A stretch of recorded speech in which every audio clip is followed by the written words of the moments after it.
안녕하세요. 마칼라미스트 황교익입니다. 반갑습니다. 반갑습니다. 인사해야죠. 네, 반갑습니다. 저도 마칼럼니스트 2호 박상현입니다. 반갑습니다.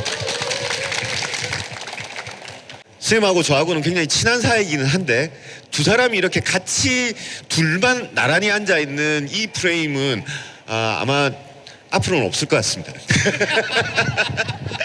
그래서 여러분 오늘 굉장히 귀한 시간이고, 그리고 맥주뿐만 아니라 사실은 저희에게 허락된 시간은 1시 정도까지인데, 궁금하신 거 맥주 아니더라도 뭐 음식과 관련한 평소에 궁금하셨던 거 있으면 얼마든지 물어봐 주시고, 저희가 이제 본격적인 몇 가지 영상을 보여드릴 겁니다.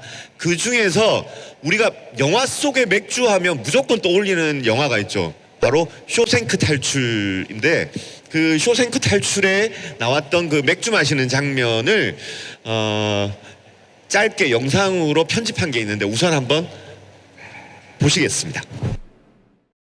Actually, I feel stupid telling you this. I'm sure you would have investigated the matter yourself. Yeah, fucking A. I don't need no smart wife-killing banker to tell me where the bear shit in the buckwheat. Of course not. But you do need someone to set up the tax-free gift for you. That'll cost you. A lawyer, for example. Bunch of ball-washing bastards. Right. I suppose I could set it up for you. That would save you some money. You get the forms, I'll prepare them for you. Nearly free of charge. I'd only ask 3 beers apiece for each of my co-workers. Co-workers, get in this bridge, ain't it? I think a man working outdoors feels more like a man if you can have a bottle of suds. It's only my opinion. Sir. What are you Jimmy staring at? Back to work! Oh, work!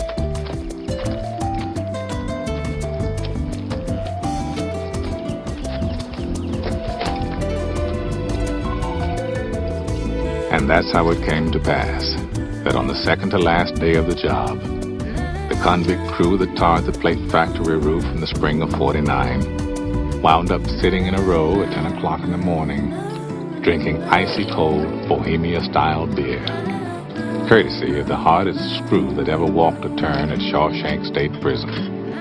Drink up while it's cold, ladies. The colossal prick even managed to sound magnanimous. We sat and drank with the sun on our shoulders and felt like free men. Hell, we could have been tarring the roof of one of our own houses. We were the lords of all creation. As for Andy, he spent that break hunkered in the shade, a strange little smile on his face, watching us drink his beer.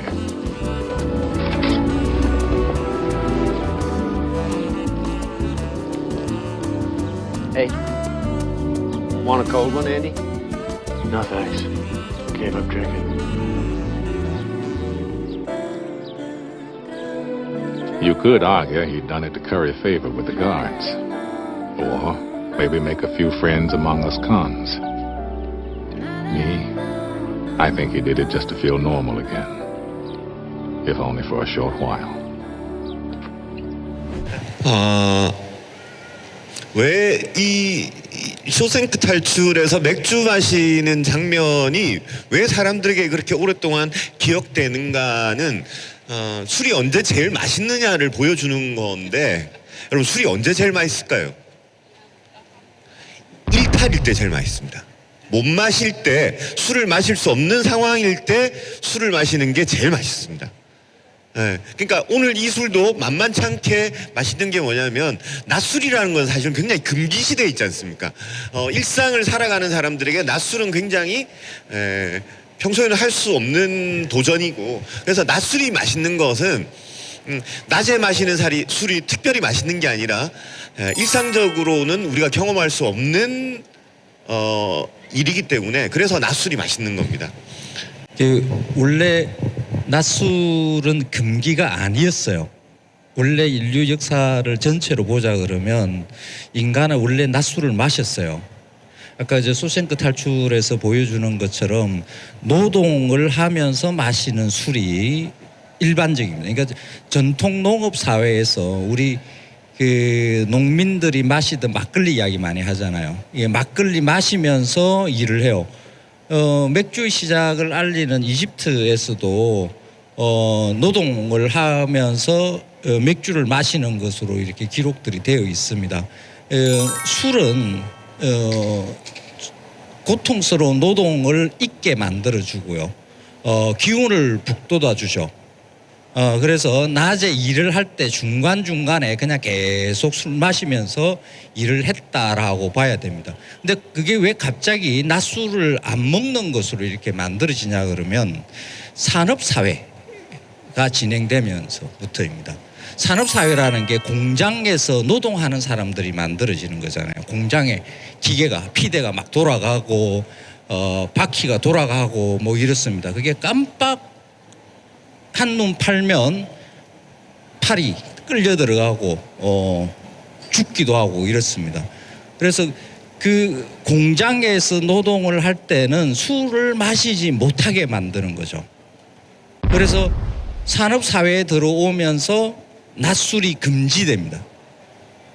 그리고 노동을 하고 난 다음에 비로소 저녁에 술을 한 잔 마시게 되는 이런 인간으로 우리가 이렇게 바뀐 거죠.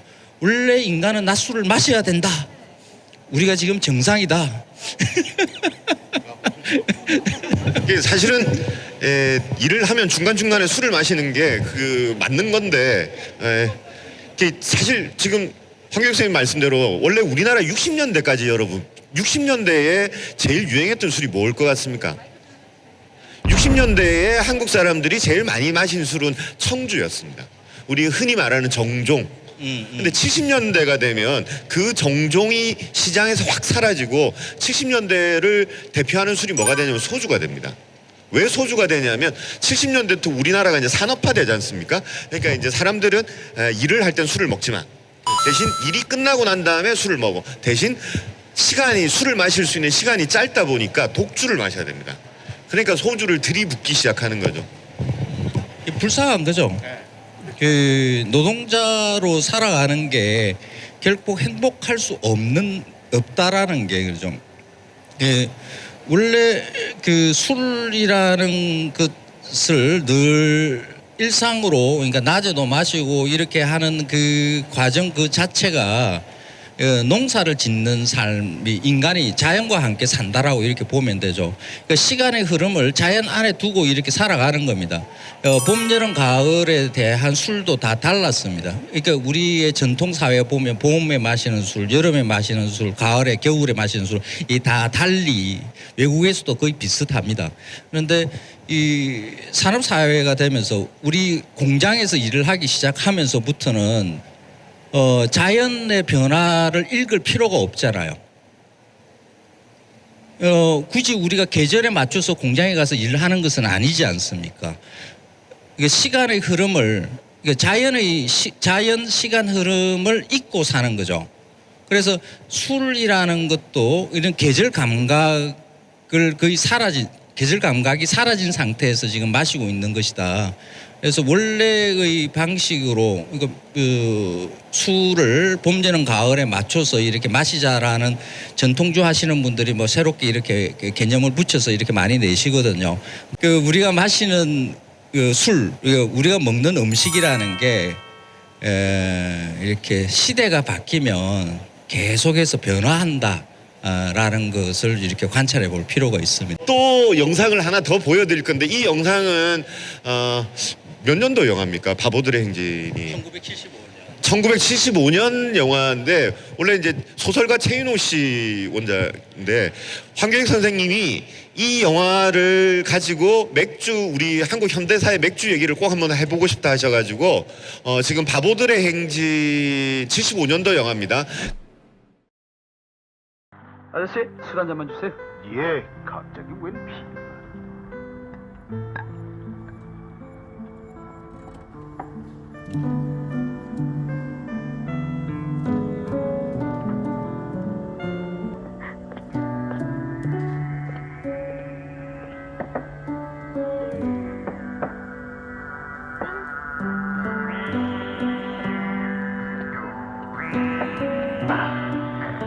난 말입니다. 정말이에요? 우린 쪼다해. 바보 병신이에요. 대학교도 어떻게 들어간 줄 아세요? 우리 집이 돈이 많으니까 날 철학과에 돈으로 넣었어요. 제가 할 수 있는 건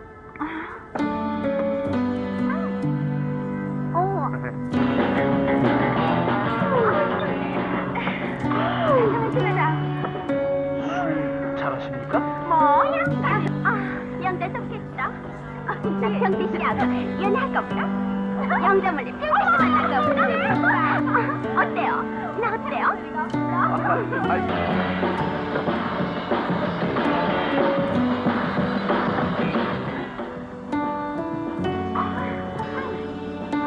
내가 먼저 먹어.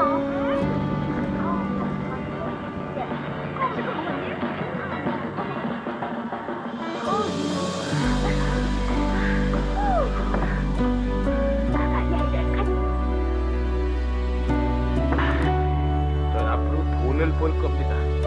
말풀이 장사를 해서 돈을 벌 겁니다. 돈을 벌면 전 바보 멍텅구리예요. 쪼다, 병신, 엉터리. 8달 만이에요. 한 잔 더 하시겠습니까?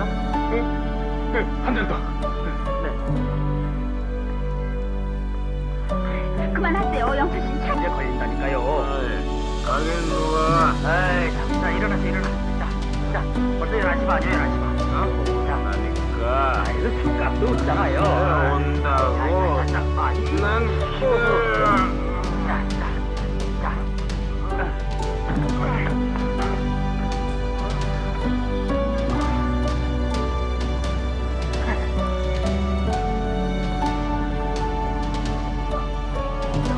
쉬지 말고 드십시오.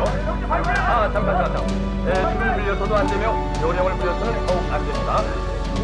자, 시작하십시오.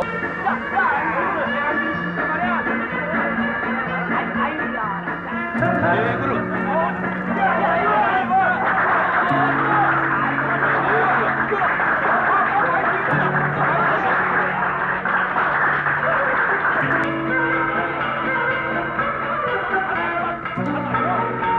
자, 1분 경과했습니다. 나머지 시간은 2분입니다.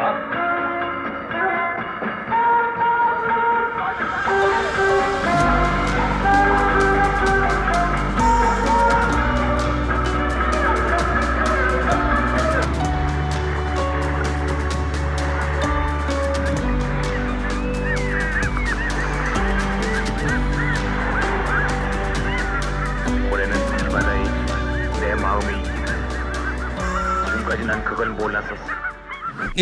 원래 이 영화는 그 스포츠 신문에 연재가 되던 거였어. 최인호 작가가 1970년대의 젊음이라는 것이 어땠는가 하는 것을 영철을 통해서 보여주려고 했던 거죠. 여기에 이제 하길종 감독은 맥주 마시는 장면을 계속해서 넣습니다. 그 당시에 생맥주가 상징하는 것이 무엇인가 하는 것을 읽어야 되는 거죠. 맥주는 우리한테 일상으로 많이 주어지기 시작하는 게 일제강점기입니다. 일본 사람들이 와서 우리나라에 맥주 공장도 만들고 맥주를 많이 이렇게 조금씩 마시기 시작을 합니다. 그런데 그렇게 산업으로서 크게 번창하지를 못합니다. 왜? 맥주가 비싸요. 아주 고급한 레스토랑에서나 호텔이나 이런 데에서나 맥주를 깔 수가 있었지 맥주를 좀처럼 마시지 못했거든요. 근데 1970년대 들어오면서 맥주가 조금 더 값싸집니다. 싸지고 생맥주라는 게 등장을 하죠. 병립을 하지 않으니까 좀 더 가격이 싸지죠. 그래서 젊은이들이 먹는 술로 자리를 잡기 시작합니다. 이 젊은이들이 먹는 술이라는 것이 극히 미국적인 것에 연결이 되어 있습니다. 1960년대부터 들어오기 시작하는 미국의 청년 문화, 흔히 말하는 히피, 장발, 청바지, 통기타, 미니스커트, 그게 생맥주가 같이 결합됩니다. 그래서 그때 당시에, 그러니까 1970년대의 젊음의 술로 이렇게 생맥주가 계속해서 이렇게 등장을 합니다. 그 생맥주라는 그 자체가 어떻게 보면 맥주를 마신다라는 게 기성 문화에 대한, 기성 권력에 대한 저항, 반항, 이런 의미도 내포되어 있습니다.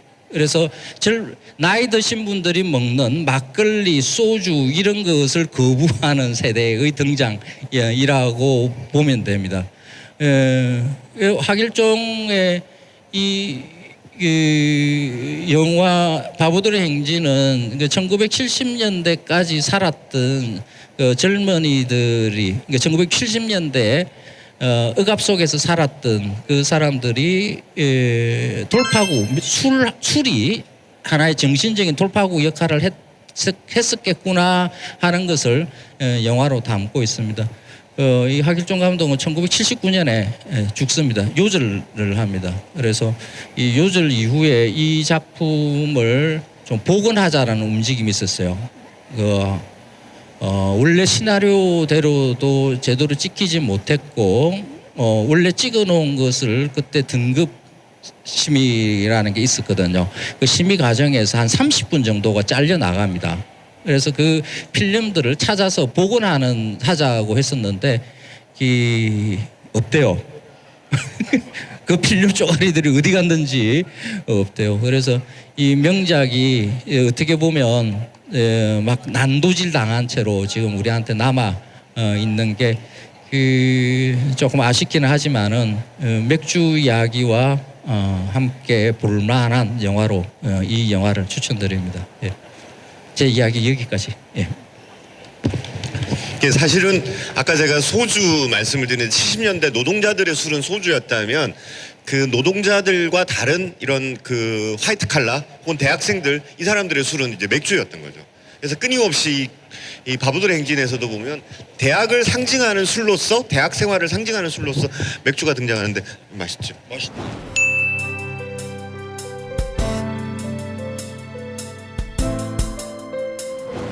왜 일본 사람들은 라거 맥주를 좋아하는가 하는 것에 대한 것은 그 음식을 들여다보면 답이 나오지 않을까. 그러니까 보통 음식하고 술하고 두 개가 페어링이 어떻게 되는가 하는 것이 대중적으로 어떤가 하는 거 그게 참 중요하거든요. 일본 음식은 대체로 약간 달고 짜고 하는 그 정도의 간이죠. 그러니까 그렇게 강한 향신료나 뭐 이런 자극적인 맛은 그렇게 많지가 않습니다. 거기에서는 대체로 순한 라거가 맞습니다. 근데 그 라거 맥주가 우리 일제강점기 이후에 우리의 주종 맥주로 이렇게 자리를 잡잖아요. 그런데 이 라거는 한국 음식하고는 약간 안 맞습니다. 한국은 특히 장류, 뭐 고추장, 거의 마늘을 그냥 채소 먹듯이 하는 그런 민족이고 고추 쓰는 것도 많고 양파, 생양파도 많이 쓰죠. 그래서 음식 맛이 굉장히 강한 편에 들어갑니다. 여기서는 라거 맥주가 안 맞습니다. 그래서 우리한테는 주어진 게 라거밖에 없으니까 그게 그냥 먹을 수는 없잖아요. 그래서 우리가 창의적으로 거기다가 소주를 타서 소맥이라는 전 세계 어디에도 없는 술을 만들어서 먹습니다. 이 소맥이 한국 음식에 아주 잘 맞습니다. 일본 전통주 그러니까 사케나 일본의 소주나 일본 사람들이 전통주를 굉장히 좋아할 것 같죠. 일본의 모든 주류 문화를 다 맥주를 합친 거가 맥주를 못 이깁니다. 일본은 진짜 맥주의 나라인데 이 맥주의 나라 일본 이 사람들이 좋아하는 게 라거 맥주입니다.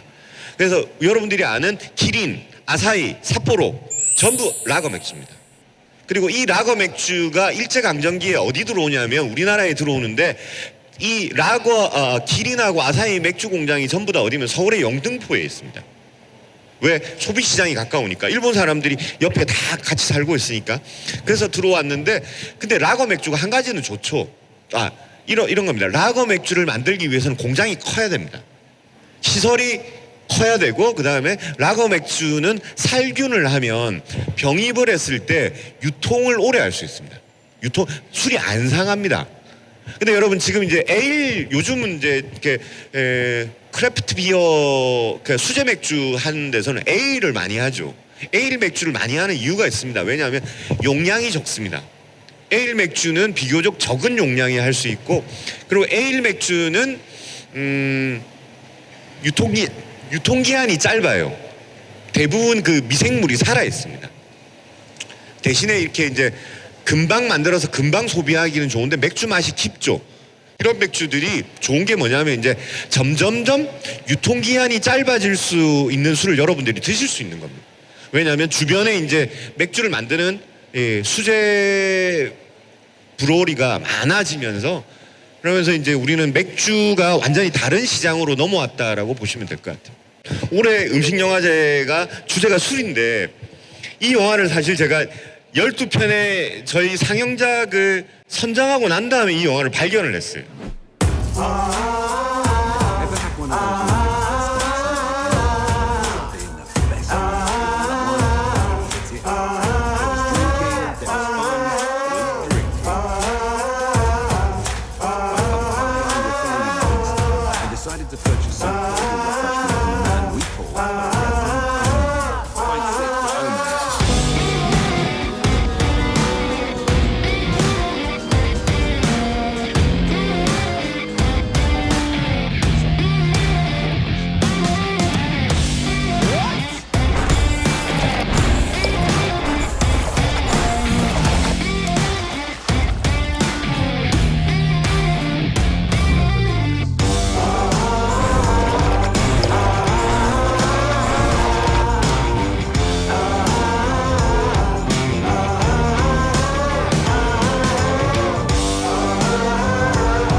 한국어 제목은 지구가 끝장나는 날, 영어 제목은 The World's End.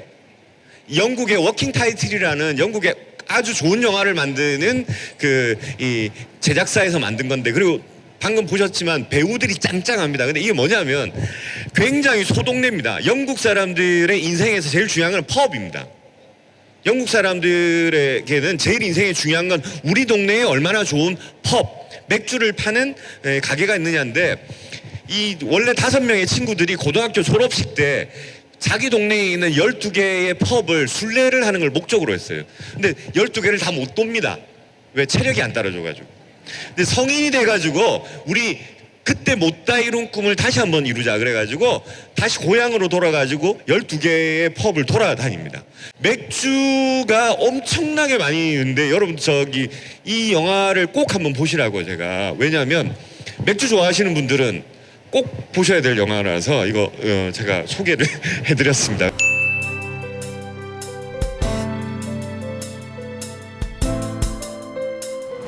유럽 국가가 맥주로 발달하게 된 건 첫 번째 이유는 뭐냐면 맥주가 유명한 나라는 포도가 안 됩니다.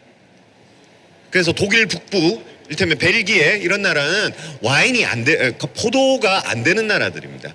이 나라가 포도가 됐으면 맥주 안 만들었을 거예요. 근데 포도가 안 되는 대신에 보리는 잘 자랍니다.